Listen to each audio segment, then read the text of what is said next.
back again with some more Terraria. On my own again this time, loner, no friends.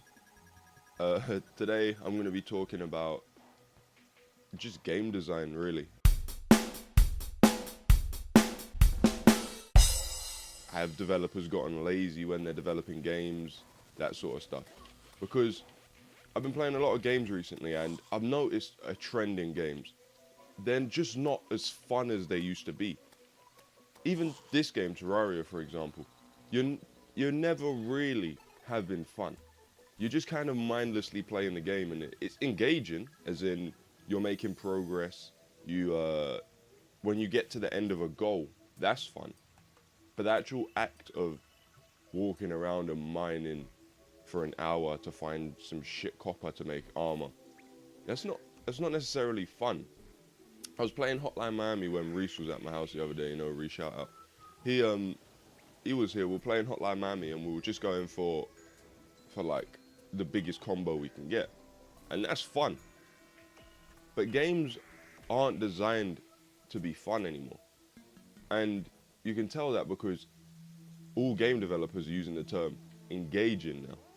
So games don't have to be fun; they have to be engaging. Like,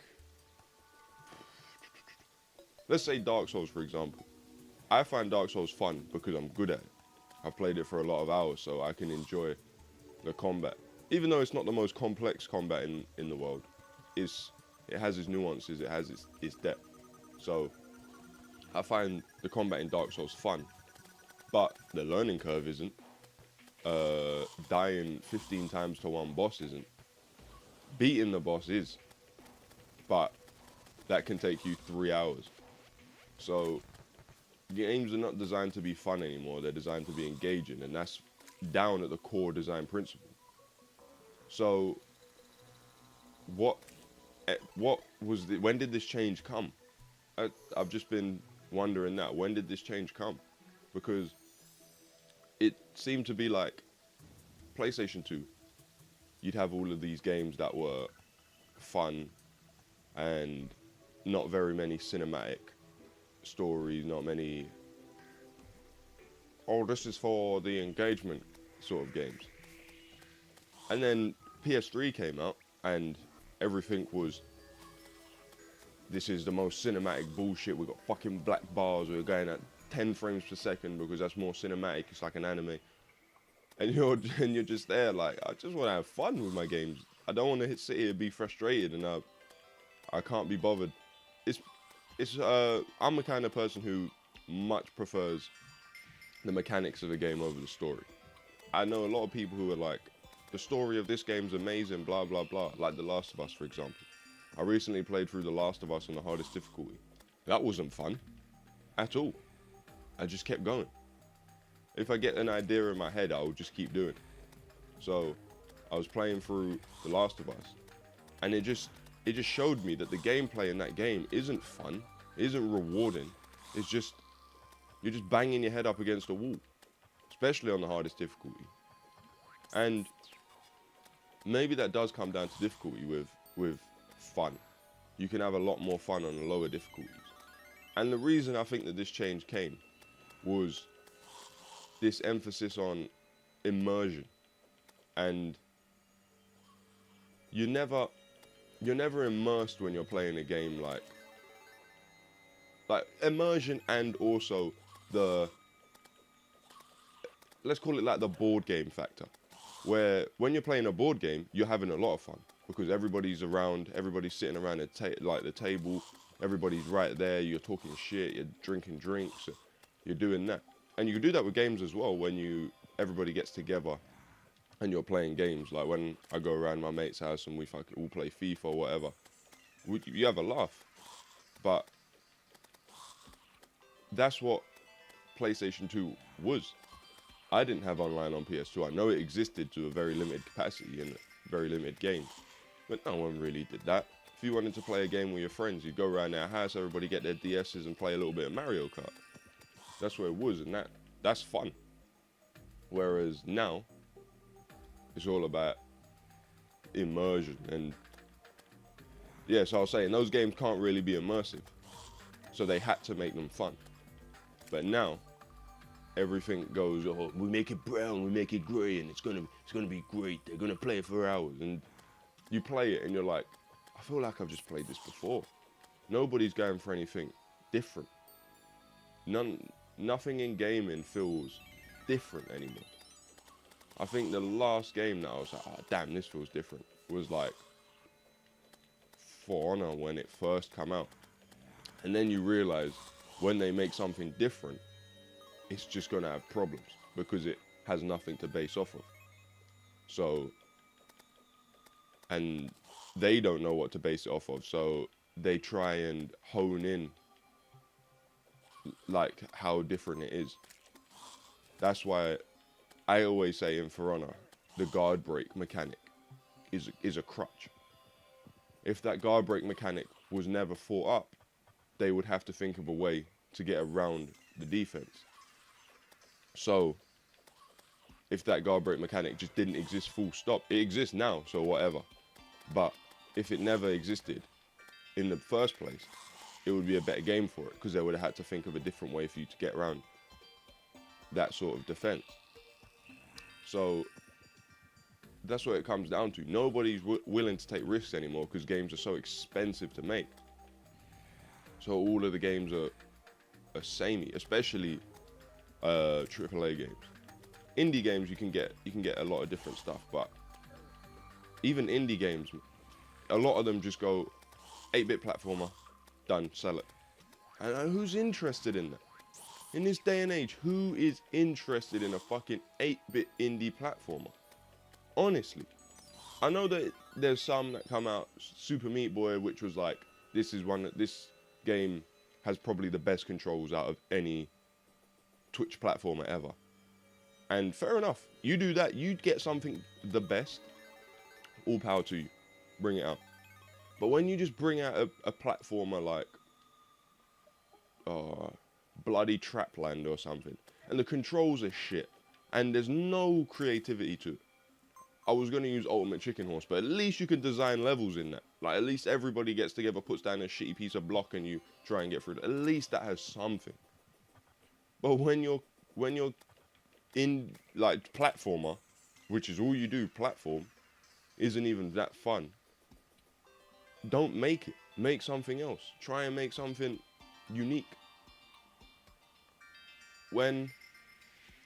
I think I always try and design games in my head. Obviously, I'm not a developer. I'm not a coder. Like, I could never do it myself. But anytime I design a game in my head, first of all, I'll get a premise of the game. I'll give one of my games away. Don't steal it. Don't steal it. Okay, so like I'll think of a first-person shooter, and then I'll go, okay, so first-person shooter. What's different about this one? And then I go, this one. I'll go, what should be different about this one, and what don't I like from a lot of first-person shooters? And I enjoy Battlefield. I enjoy the squad mechanic in Battlefield. So how do I improve the squad mechanic and make playing in a squad more fun? So then I go, okay, so you play in a squad. The squad there's no real reason to be in a squad in Battlefield except spawning on them.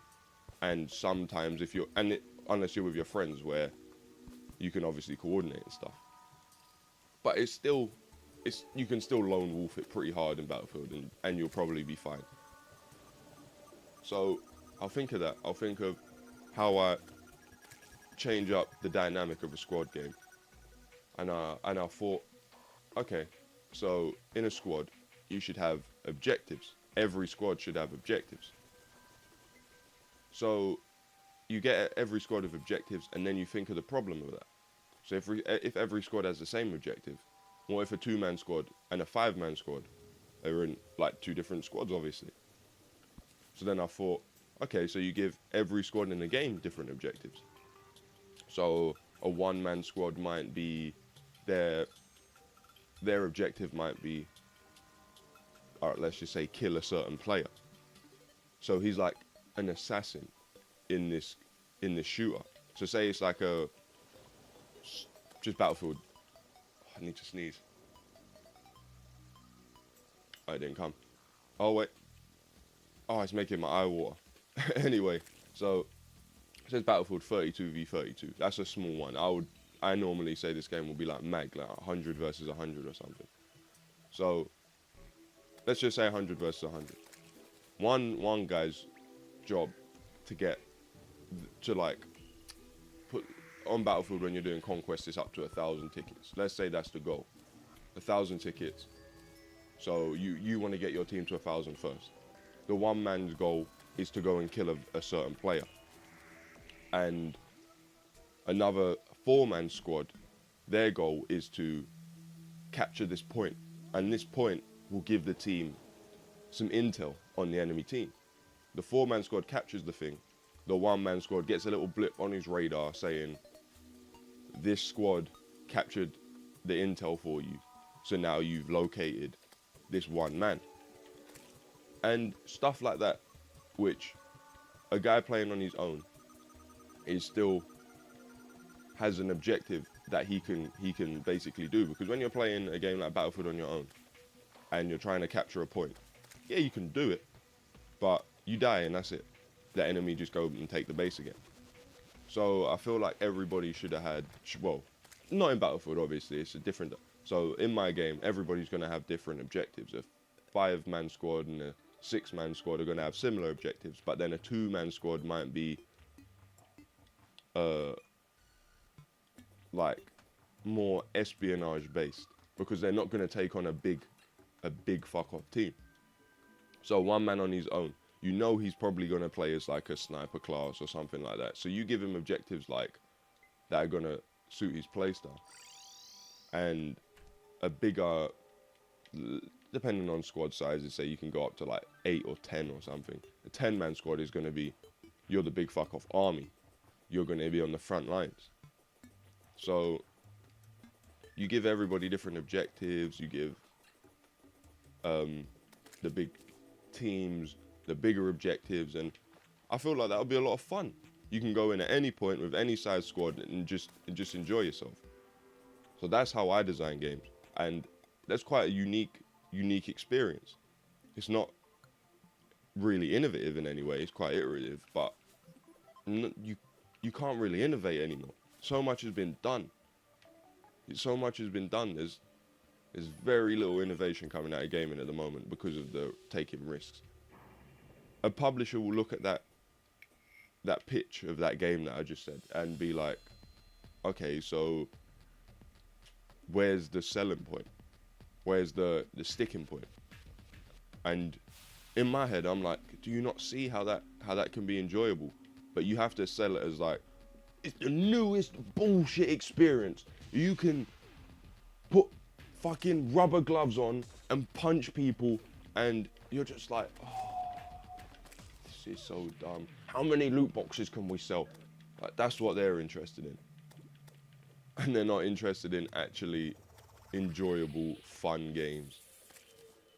And I think that gaming is, I wouldn't say it's on a decline, but it's not doing very well. It's hurting. It's hurting. It is hurting for some creativity. And I feel like that will come. I feel like after this cinematic push in gaming is done, because people get so sick of it, and the next push is on actually developing something enjoyable, something fun. We'll be out of the rut we're in. So yeah, that's all I really wanted to talk about. I ain't really got much else. Got a bit rambly in there as I do. But, you know, that's just how we do in this show. Let's teleport back, because I am getting rushed down. See you later, boy. Okay. If you want to be part of this series, hit me up in the comments. Sorry if my voice is a little bit shot today. I don't know what is wrong. I feel a bit croaky. Anyway, hit me up in the comments. Check out these other videos on screen now. But for now, people, peace.